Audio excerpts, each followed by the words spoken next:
Okey, tahukah anda perkara paling penting di dalam ekonomi adalah kredit? Kredit sangat penting kerana ianya merupakan bahagian yang terbesar dan sentiasa berubah-ubah dalam ekonomi. Seperti pembeli dan penjual, transaksi juga berlaku di antara pemiutang dan peminjam. Pemiutang selalunya akan mahukan keuntungan dari perkhidmatan yang diberikan, manakala peminjam pula mahu membeli sesuatu yang mereka tidak mampu miliki, seperti rumah, kereta atau modal untuk memulakan perniagaan. Kredit boleh membantu pemiutang dan peminjam untuk mendapat apa yang mereka mahu. Selepas membuat pinjaman, seseorang peminjam itu harus membayar harga pokok dan kadar faedah yang ditetapkan.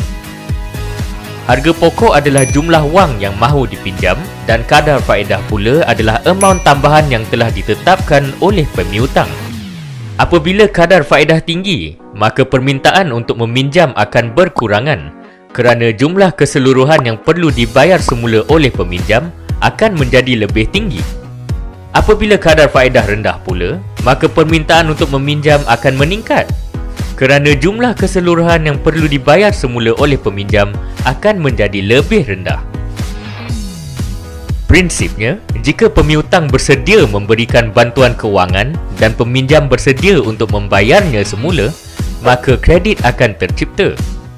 Untuk pengetahuan anda, kredit juga dikenali sebagai hutang. Bagi pemiutang, kredit adalah aset, manakala bagi peminjam, kredit adalah liability. Jadi, transaksi akan selesai apabila hutang dilangsaikan. Kenapa kredit itu penting? Ini kerana apabila peminjam menerima kredit, dia dapat meningkatkan perbelanjaannya. Ingat, perbelanjaanlah yang akan memacu ekonomi. Ini kerana perbelanjaan seseorang individu adalah pendapatan buat individu lain. Jadi, apabila anda berbelanja lebih, maka pendapatan orang lain akan meningkat.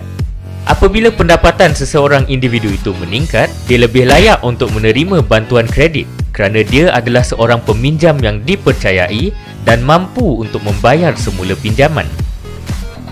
Peminjam kredit yang dipercayai memiliki dua ciri. Yang pertama adalah keupayaan untuk membayar semula. Individu yang mempunyai pendapatan tinggi berupaya untuk membayar semula hutang yang dipinjam.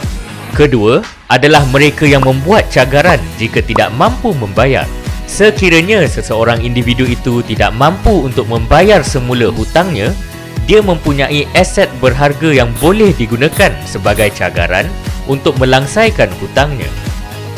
Jadi, kebarangkalian untuk mendapat kelulusan pinjaman daripada pemiutang adalah lebih tinggi. Peningkatan pendapatan membolehkan peningkatan pinjaman, maka kebolehan berbelanja juga meningkat. Memandangkan perbelanjaan seseorang individu merupakan pendapatan bagi individu lain, maka kebolehan meminjam akan terus meningkat. Corak inilah yang menyumbang kepada perkembangan ekonomi dan menghasilkan kitaran ekonomi.